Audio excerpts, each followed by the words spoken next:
tanto virus en la máquina. Bueno, a ver esa parejita, sepárense. Peor. Lo de atrás déjalo prendido, porque ya esa parejita está peligrosa. Y voltean todavía los dos. ¿Se dan cuenta? Le echan la culpa todavía atrás. Ya chicos, vamos a hacer rápido las dos clases. Yo sé que están agotados, yo también. Después del partido de Perú, empate. No pasa nada. Ya, entonces, bien chicos. Vamos a hacer fisiología del calcio, fisiología del fósforo, fisiología de la vitamina D, fisiología de la paratormona, para regular todo lo que es la sustancia del calcio a nivel intracelular, a nivel extracelular, entendiendo que extracelular hay dos compartimientos, el compartimiento vascular y el compartimiento intersticial. Introducción. Básicamente, para entender la fisiología del calcio, debemos entender cómo se forman gradientes iónicos entre esos espacios que hemos mencionado. El calcio, básicamente, tiene las siguientes características. Es uno de los principales componentes de la célula. Depósito corporal, aproximadamente 1 a 1200, 1 kilo 200 gramos. 90% está en el hueso. Aproximadamente entre el 90 y 99% está en el hueso. Casi el 1% es el que está en el espacio extracelular, mejor dicho, en el espacio intersticial y en el espacio vascular. Ese 1% tiene que estar estrechamente regulado. A nivel plasmático, los límites del calcio están en este rango, 2,25 entre 2,55 milimoles por litro.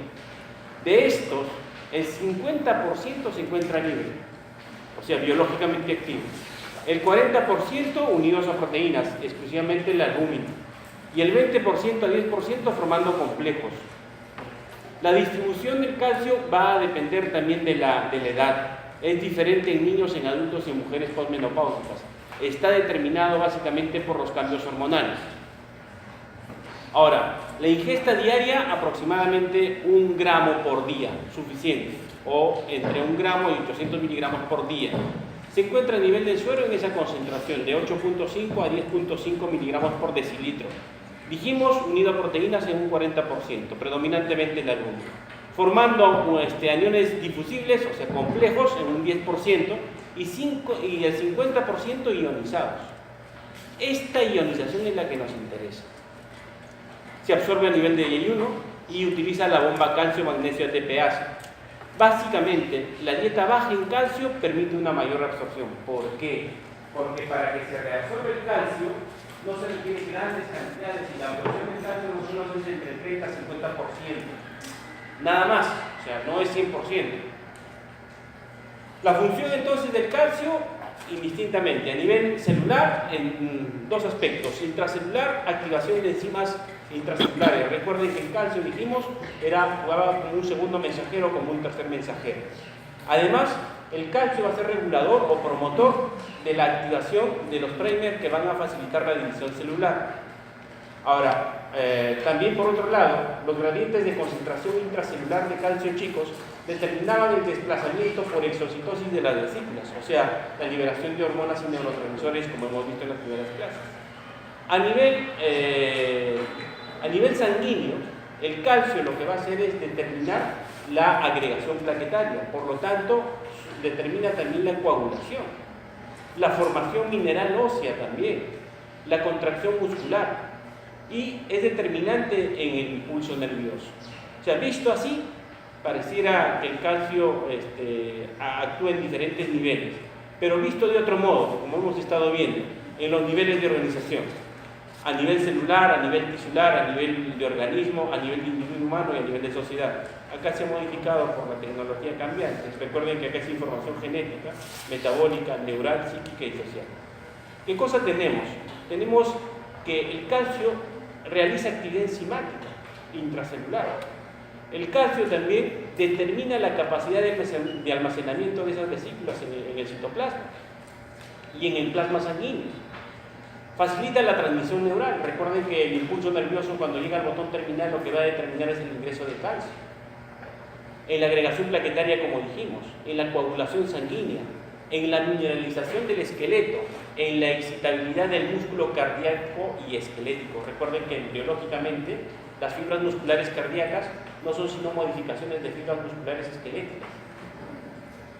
En el mantenimiento del tono muscular normal, en la memoria a nivel psíquico. Entonces, esos niveles de organización pueden ir dándose, dijimos, en un proceso epigenético, o sea, paulatinamente puede ir estabilizándose conforme el individuo se va formando. Pero ya una vez formado el individuo, el calcio también genera mecanismos o procesos cinéticos, sobre todo a nivel del sistema inmune, a nivel del sistema hormonal y a nivel de sistemas patológicos cardiovasculares, como por ejemplo la aterogénesis. El calcio, dijimos, en un 99%, donde cualquier parecido con el delegado es mera coincidencia. Delegado de cariño, por si acaso, ¿eh? O con cariño. Entonces, 99%, chicos, a nivel del hueso. ¿Cuánto? 1 kilogramo aproximadamente. El 1% oscila, dijimos, entre 8.8 y 10,6 miligramos por decilitro. Ese 1%, chicos, tiene una distribución peculiar. A nivel intracelular como que fuera 1 y a nivel extracelular como que fuera 10.000. O sea, hay un gradiente de concentración extracelular en relación a la célula. Ahora, el calcio tiene 3 presentaciones. Dijimos, un calcio iónico, un calcio unido a proteínas transportadoras como la albúmina y un calcio formando complejos. Este último calcio representa el 10%. ¿Qué complejos puede formar? Complejos como fosfato, citrato y oxalato. El fosfato, citrato, oxalato les hará recordar a lo que se usa como anticoagulantes. Y efectivamente, cuando no se usa adecuadamente anticoagulantes, podemos hacer captura o secuestro de calcio, lo que nos puede generar una hipocalcemia. El 40% dijimos que está asociado a proteínas, como la albúmina de las proteínas transportadoras. Básicamente, ese 40% nos va a raptar temporalmente el calcio. Estos dos, fisiológicamente, podemos considerarlo que no tienen actividad. Mientras que este tercero, el iónico, que es el 50%, es el que fisiológicamente es el más activo. Y tiene un rango de presentación de 4.0 a 5.2 miligramos por decilitro. Ese calcio iónico, chicos, es el que tiene control hormonal. Control a través de las hormonas calciotrópicas. ¿Cuáles son esas hormonas? Son 3. La paratormona, la vitamina D y la calcitonina. Las 3 hormonas regulan eso. Pero paralelamente a estas 3 hormonas, hay otras hormonas que juegan un papel menor, como son las hormonas tiroideas, la hormona de crecimiento, los glucocorticoides y los esteroides gonadales. Esas hormonas juegan papel muy pequeño en relación a las otras 3. Entonces, los mecanismos que van a regular el calcio en este 1% son determinados prioritariamente por las hormonas. A mencionar, repetimos, paratormona, ¿qué más? Vitamina D y calcitonina. ¿Cuál es la distribución del calcio? El calcio, chicos, lo podemos encontrar ¿en dónde? Primero, ubicación en la sangre.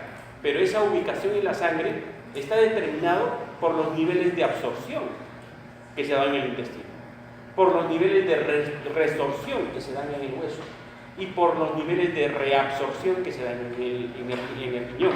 O sea, la homeostasis del calcio va a estar regulado en 3 niveles: intestinal, óseo y renal. La distribución en cantidad, diremos, si por ejemplo lo que va a ingresar al intestino es 1200 miligramos por día, porque dijimos que está entre 1000 a 1200 miligramos por día. Si ingresan 1200 miligramos, ¿qué va a pasar? Estos pueden ser reabsorbidos. Dijimos que el calcio no se reabsorbe al 100%, sino 500 miligramos por día. ¿A dónde? A la sangre, al plasma sanguíneo.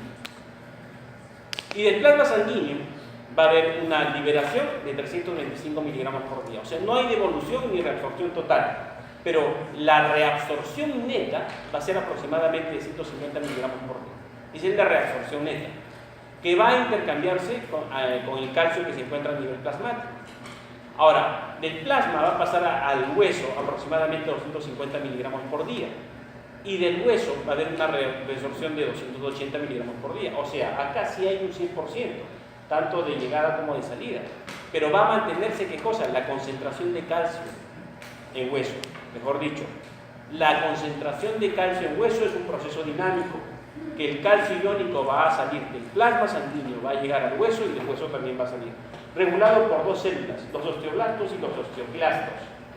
Los osteoblastos van a regular la actividad de los osteoclastos. Los osteoblastos regulan la actividad de los osteoclastos a través de la paratormona, indirectamente.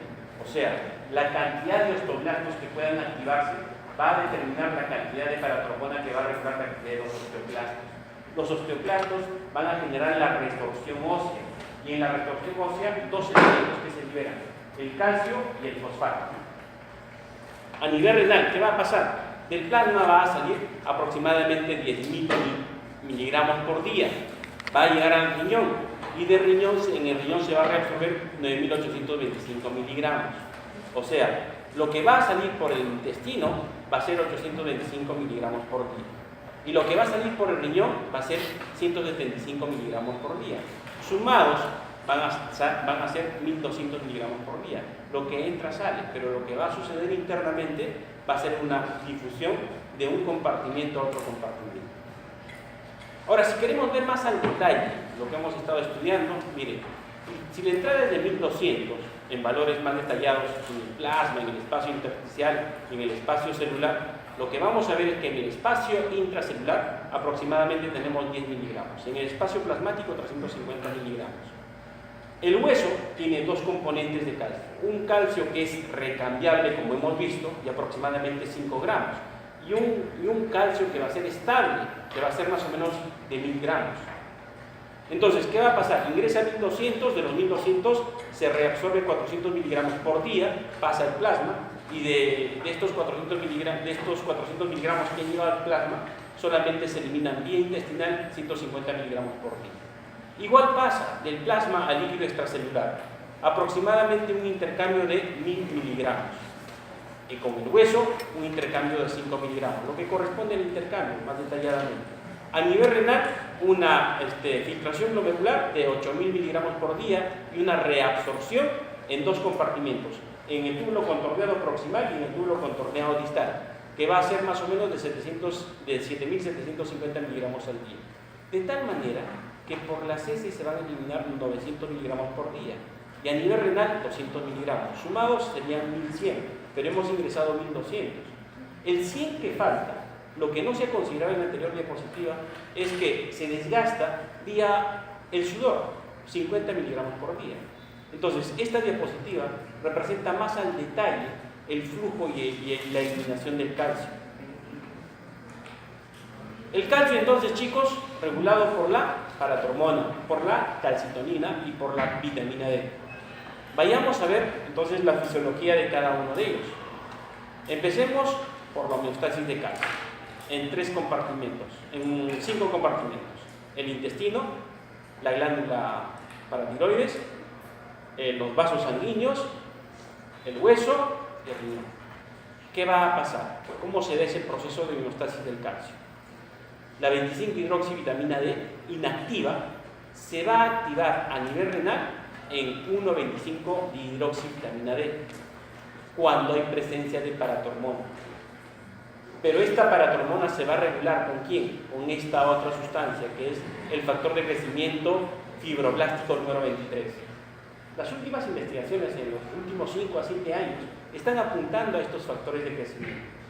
Hay otro factor de crecimiento también que vamos a ver posteriormente. Entonces, este factor de crecimiento fibroblástico va a generar un mecanismo inhibitorio o contrarregulatorio de la paratormona. Entonces, si hay paratormona en exceso, lo que va a hacer es convertir la 25-hidroxivitamina D en una 1,25-dihidroxivitamina D activa. ¿Y qué va a pasar? Esta va a jugar papel importante en 2 niveles. Uno, en el proceso de reabsorción del calcio a nivel intestinal. ¿Qué cosa va a hacer? Lo va a estimular.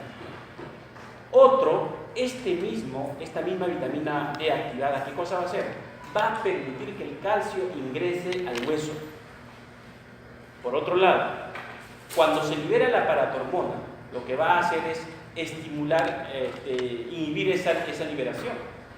Y paralelamente, a nivel extracelular, se va a inhibir esa liberación. O mejor dicho, de otro modo, los procesos de activación van a estar regulados por la 1,25-dihidroxivitamina D y por la paratormona. Rebobinando todo, chicos, rebobinando. Acá va a haber un proceso estimulatorio. ¿Estimulatorio para quién? Para la liberación de la paratormona. La paratormona, ¿qué cosa va a hacer? Va a quitar calcio del hueso. Pero esa quitada de calcio va a ser inhibida ¿por quién? Por la calcitonina. No han salido varias flechas que estaban en la diapositiva, no sé si es por el programa, pero bueno, en la explicación vamos a ir detallando. Otra cosa más importante, o pareció lo anterior, pero explicado de otro modo. Dijimos de que la 25-hidroxivitamina D, por una enzima a nivel renal, se convierte en una vitamina D activa. La vitamina D activa facilita que se reabsorba a nivel intestinal el calcio para pasar al fluido extracelular. ¿Ya? Luego, la otra fuente de calcio va a ser la reabsorción a nivel de los túbulos de los nefrones, reabsorción de calcio. La otra fuente va a ser la fuente de los huesos. El asunto es que cuando la concentración de calcio disminuye, se activan las glándulas paratiroideas para liberar la hormona paratormona. Entonces, esa hormona paratormona va a jugar doble papel. Uno a nivel renal y otro a nivel óseo. Pero hay una cosa, ese es el modelo clásico que encuentran en todos los libros. Pero en realidad este modelo clásico no logra explicar adecuadamente los mecanismos de regulación para descender calcio y fosfato plasmático. La calcitonina, si bien es cierto, cuando el calcio está elevado, las células C se activan y liberan calcitonina. En realidad lo que va a hacer la calcitonina es un regulador fisiológico del calcio, para disminuir las concentraciones de calcio, pero no explica claramente todo ese proceso. Lo que se ha visto o lo que se está viendo actualmente es que hay unos factores adicionales.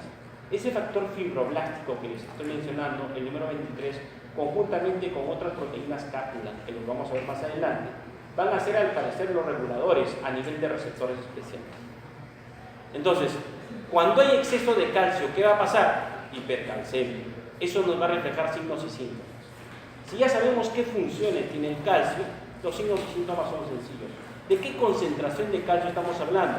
Más o menos cuando hay una concentración mayor de 2,55 milimoles por litro. ¿Qué síntomas? Cefaleas, debilidad y cansancio, dolor abdominal, anorexia, estreñimiento y pérdida de peso. También se va a ver convulsiones. Recuerden, calcio, cuando hay deficiencia o cuando hay exceso de calcio, siempre se manifiesta como convulsiones. Repito, cuando hay exceso, a ver, ese alumno de costadito, ¿son pareja? Ya, siéntate bien, hijo, baja acá adelante del sitio. ¿Por qué te quieres sentar a su lado, detrás de ella? Ella está sonriente porque el otro está en su costado. Seguimos. Repito, cuando hay exceso de deficiencia de calcio, siempre se van a manifestar con convulsiones o con convulsiones. La alteración del calcio se manifiesta con convulsiones. Eso hasta su muerte. Eso cuando en clínica, cuando hay alguna alteración de calcio y no hay antecedentes, por ejemplo, de epilepsia o no hay antecedentes genéticos de factores epileptógenos, una convulsión se manifiesta siempre por una hipocalcemia o por una hipercalcemia. ¿Qué signos entonces? Sabemos que hay actividad nerviosa, hay la identificación de la respuesta nerviosa. ¿Eso que hay exceso de calcio? Los huesos, ¿cómo están? Débiles y dolorosos. Las articulaciones, ¿cómo están? Hay articulaciones dolorosas. Las arritmias, cuando yo sé que todavía no han hecho el capítulo de cardio, van a ver que el calcio es determinante para la formación del gráfico de la despolarización de las fibras musculares cardíacas. Y el calcio juega papel importante. Pero ya en la aplicación clínica, esa gráfica fisiológica se va a expresar como el electrocardiograma, ¿sí? las gráficas del electrocardiograma, que hay un segmento que se conoce como el segmento QT. O sea, todo ese gráfico del electrocardiograma refleja el gráfico de la despolarización de las fibras cardíacas. Este segmento QT es el gráfico que va a depender de calcio. Entonces, cuando hay hipercalcemia, hay arritmias cardíacas y acortamiento del segmento QT.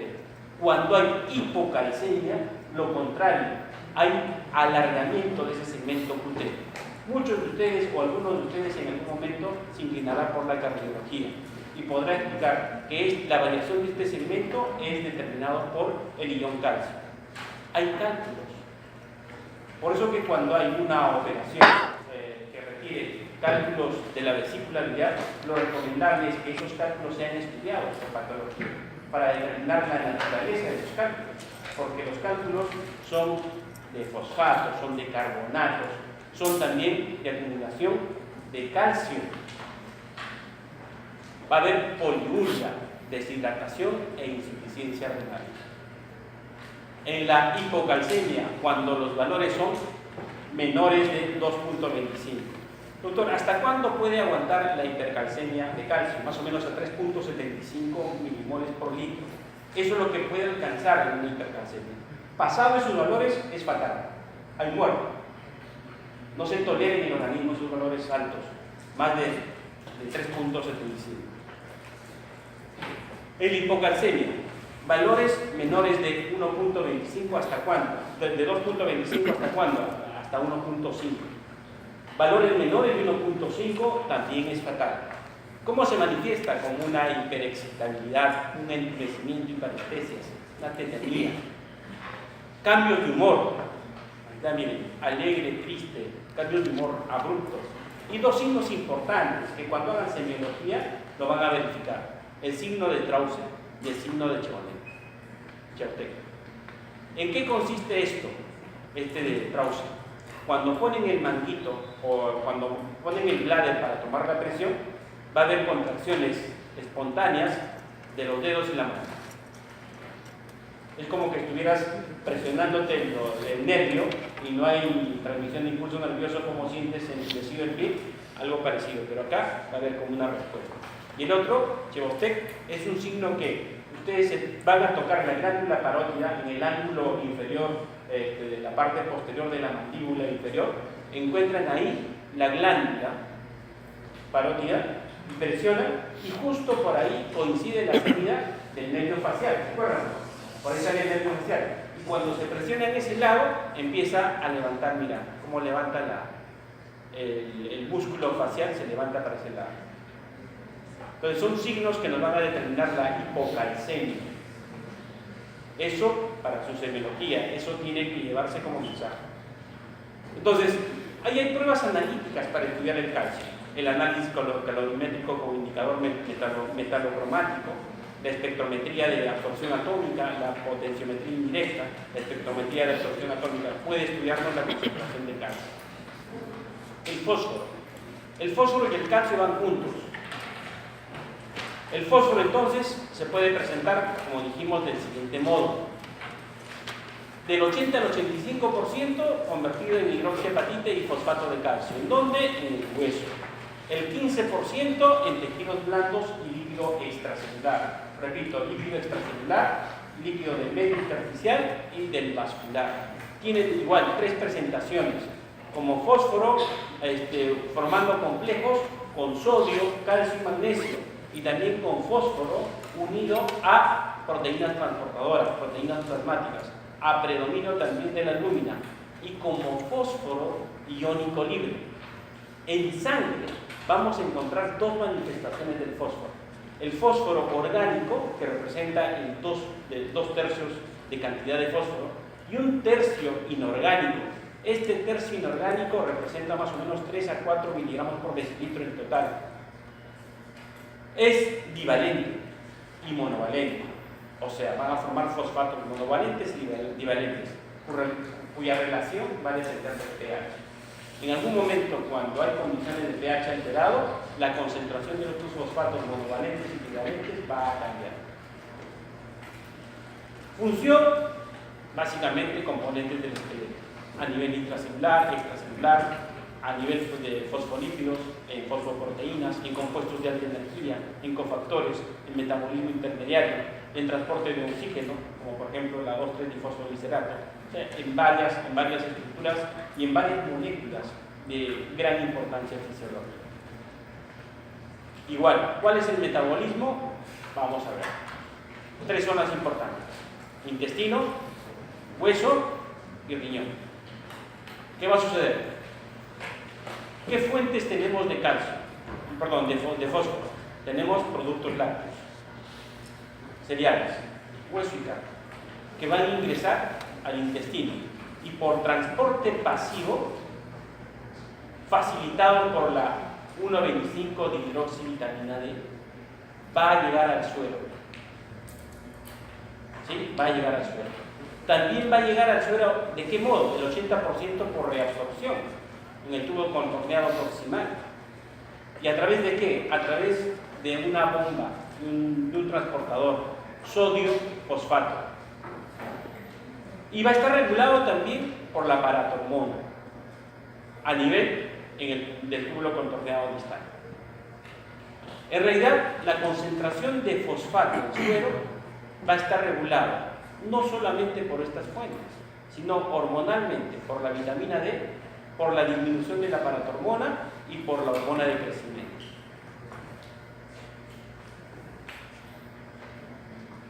Distribución entonces en cantidad aproximada. Se va aproximadamente. Si nosotros ingresamos 1.400 miligramos por día, se van a reabsorber 1.100 miligramos por día. ¿A dónde? Al líquido extracelular. De tal manera que vamos a concentrar como líquido extracelular 500 miligramos. En un rango que va a oscilar diario de 2,5 a 4,5 miligramos por día. La concentración estable va a ser de 500 miligramos. Pero de esa concentración estable, lo que va a retornar al intestino es 200 miligramos por día. En el hueso, parecido a lo que pasaba con el calcio, 210 miligramos por día salen hacia el hueso y del hueso salen 210 miligramos por día. A nivel renal, ¿qué va a pasar? A nivel renal va a llegar al riñón 7.000 miligramos por día y se va a reabsorber casi o aproximadamente la misma cantidad, un poquito menos, 6.100 miligramos por día. Hay otra zona donde también se intercambia a nivel de las partes blandas, tejido blando. ¿Cuánto va a llegar? Es variable. Es variable. Fisiología de la vitamina D. Se absorbe a nivel intestinal. Activa los osteoblastos, como ya dijimos, a nivel del túbulo distal y está regulado por la paratormona. Modula la respuesta inmune y regula la secreción de insulina. También tiene papel importante en la reproducción y su deficiencia es común en la tercera edad. ¿Cómo se produce? Hay varias cosas que no han salido, pero bueno, vamos a explicarlas. En la piel, la colicalciferol y la dieta de calciferol se convierte en vitamina D inactiva. En el hígado se convierte en 25-dihidroxivitamina D, por inactiva. Y dijimos que a nivel renal se va a convertir en vitamina D activa, en 1,25-dihidroxivitamina D activa. Pero también en 24,25-dihidroxivitamina D. La que nos va a interesar es esta. Entonces, la vitamina D inactiva en el hígado, viendo más a detalle, procedente de la síntesis cutánea y de la ingesta dietética, a través de una hidroxilasa se convierte en 25-hidroxi inactiva. Y esta 25-hidroxivitamina D inactiva llega al riñón y dijimos que acá juega papel importante la 1-alfa-hidroxilasa. ¿Para convertir en qué? En vitamina D activa. Esta 1-alfa-hidroxilasa es la que tiene regulación hormonal. ¿Cómo así? ¿Qué hormonas van a regular? Principalmente la paratormona. Y paralelamente a ella, ¿quién más? El cortisol, la hormona de crecimiento, los estrógenos y la prolactina. Repito, la 1-alfa-hidroxilasa es la que se va a encargar de transformar la vitamina D inactiva en activa. Esta enzima es la que tiene regulación hormonal. A predominio de la paratormona está el cortisol, la hormona de crecimiento, los estrógenos y la prolactina.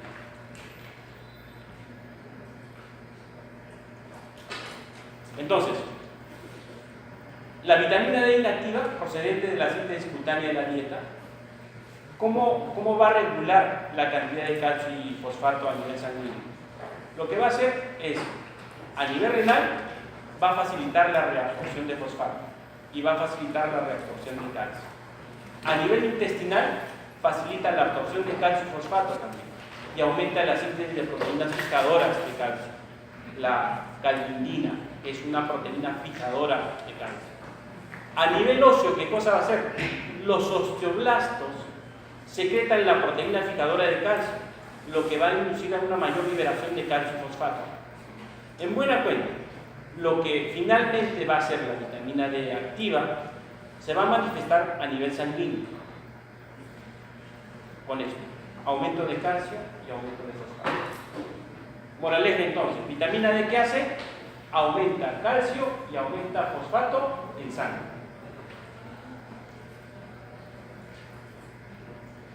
Deficiencia de vitamina D en los dos extremos, raquitismo y osteomalgama. Más frecuente en nuestro país, esto de acá. Los que se van a ir a la selva o a la sierra a hacer su serum van a ver estos casos.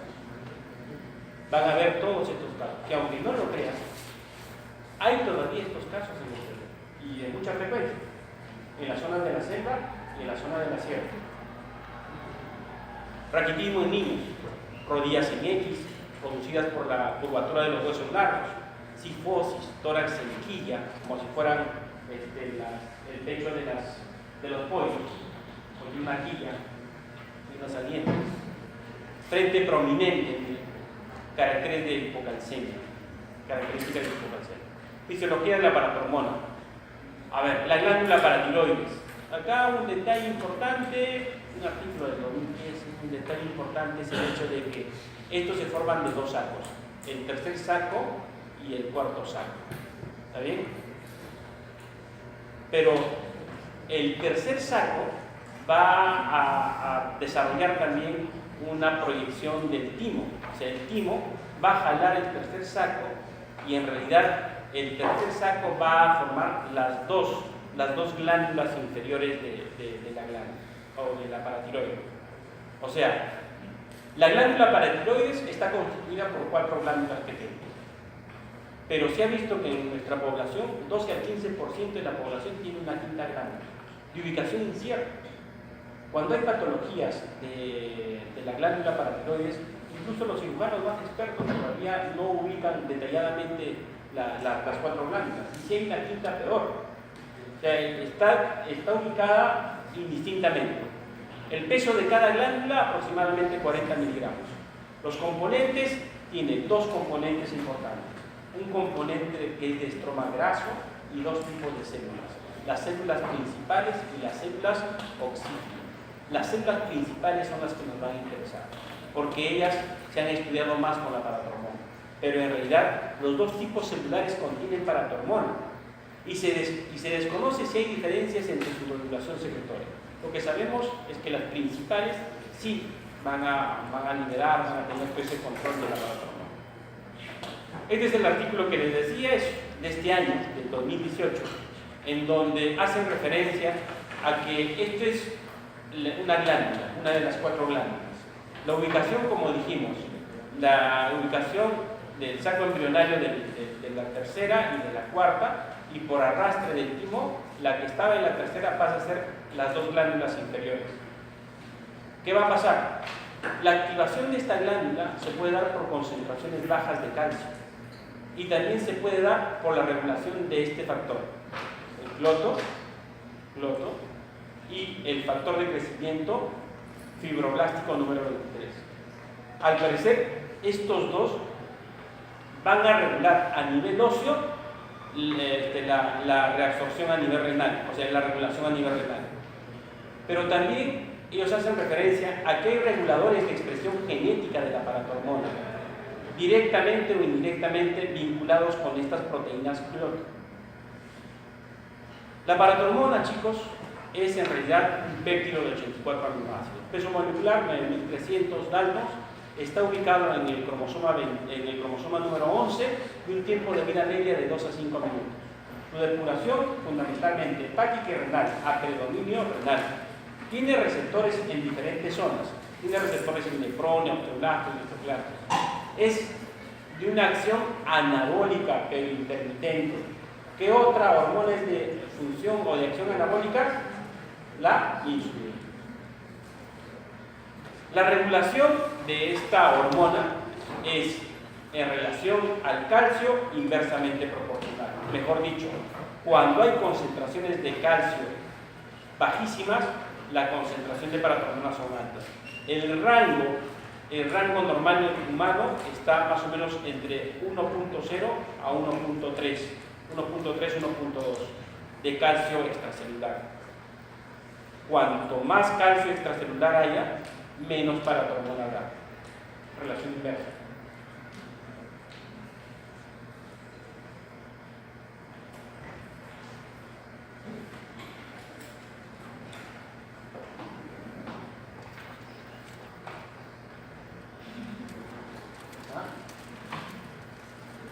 A ver, vamos, explícanos eso de acá que le está explicando tu compañero. Vamos, lee.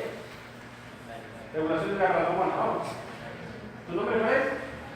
Antonella tenía que ser. Ya vamos. Explícanos. Hay una detección de la... Ya, empieza acá. Un aumento de las cantidades de calcio. De niveles de calcio. Es detectado por las Células principales de la glándula. Ya, ¿qué más? La detección de la hormona paratiroides. ¿Paratiroides? Paratiroides. Paratormona, ya. Hormona, paratormona. De la paratormona. Vamos, Antonella. ¿Qué le has estado explicando a tu compañera? Ya, esto que está acá está en gráfico acá. Para que no se mareen. Entonces, la distribución de calcio plasmático estimula la liberación de paratormona.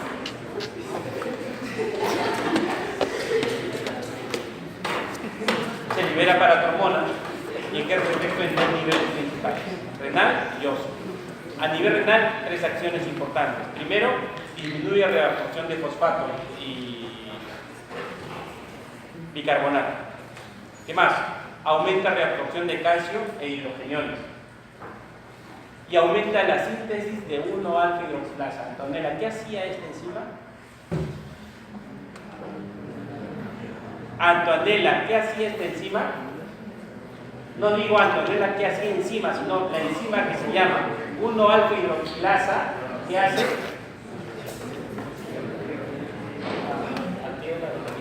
Antonella, ven acá. Ven acá. Ella te distrae mucho. Cada compañero tuyo que pasa se distrae. Acá adelante. Aquí, donde está el celular. Graba tu voz ahí. Entonces dijimos, a nivel renal, tres acciones importantes. La primera, reabsorción de fosfato y de bicarbonato. La segunda, aumento de reabsorción de calcio y hidrogeniones. Y la tercera, aumenta la síntesis de 1-alfa-hidroxilasa. ¿Qué hacía eso? Activa la vitamina D. Y activa la vitamina D. ¿Y la vitamina D qué cosa va a hacer? Va a facilitar a nivel intestinal la absorción de calcio y la absorción de fosfato. ¿Está bien? Y a nivel óseo, ¿qué cosa va a hacer la paratormona? Los osteoclastos, dijimos, liberan hormonas locales. Y al liberar hormonas locales, ¿qué van a hacer? Van a activar los osteoclastos. Y al activar los osteoclastos, ¿qué se va a generar? La resorción ósea. Y la resorción ósea, ¿qué cosa nos va a dar? Calcio y fosfato. Muy bien. Entonces va a haber incremento de calcio y fosfato. Pero eso no es lo determinante. Lo determinante va a ser lo que sucede a nivel renal. O sea, el aumento de calcio y la disminución de fosfato. El balance global de la paratormona va a ser este de acá. Aumento de calcio y disminución de fosfato. Principalmente. Y esto es otro artículo que ha salido publicado en 2009 en relación al artículo anterior que les mostré, del 2018, ¿se acuerdan? Miren, en el 2009 ya hablan del factor de crecimiento fibroblástico número 23. Entonces, cuando se cuestiona inicialmente cómo la calcitonina regula los niveles elevados de calcio, plantearon una aproximación que me pareció importante, que parece que no le han tomado mucho en cuenta. Cuando hay disminución de calcio, ¿qué va a pasar? Se activa la glándula paratiroides, ¿no es cierto? ¿Y qué se produce? La paratormona. La paratormona, dijimos, va a ejercer efecto en 3 niveles: a nivel renal, a nivel intestinal y a nivel óseo. A nivel renal, ¿qué cosa dijimos? Regulaba la actividad de la 1-alfa-hidroxilasa, ¿no es cierto? O sea, regula la activación de la vitamina D. ¿Sí? Pero esa activación de la vitamina D, cuando se incrementa la 1-alfa-hidroxilasa, ¿qué va a suceder? A nivel renal, en orina, va a disminuir la eliminación de calcio y va a aumentar la eliminación de fosfato. Si hay disminución de eliminación de calcio, ¿qué significa? ¿Tú eres alumno? ¿Podría replicarte, por favor?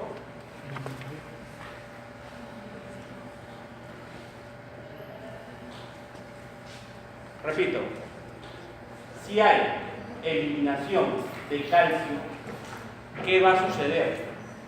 Si hay eliminación de menos cantidad de calcio, ¿qué va a suceder? Hay predominio de reabsorción de calcio, ¿cierto?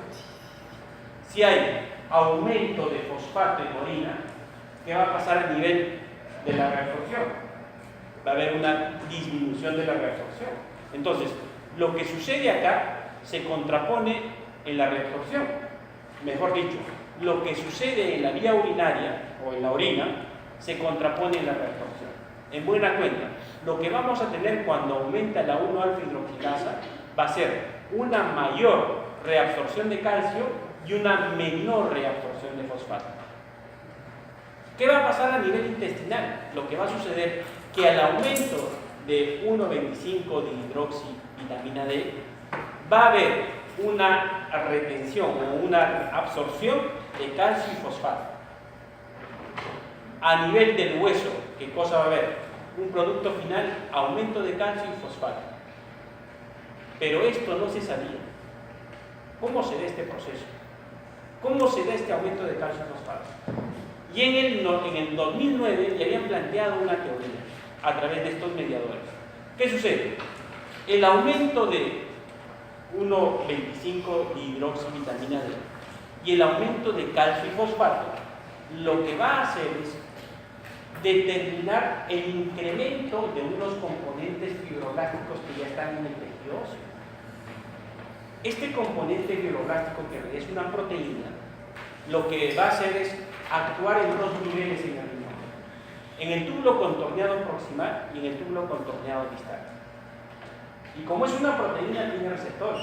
Los receptores van a estar ubicados en el túbulo contorneado distal. Y van a ellos ubicar a una familia de proteínas que les van a denominar como GLOT. ¿Sí? GLOT. ¿Qué proteínas están ahí? Están el receptor del factor fibroblástico. Están el factor de otras moléculas que, si bien es cierto, actúan a nivel del túbulo contorneado distal, vía mecanismo de feedback van a regular lo que ocurre en el túbulo contorneado proximal.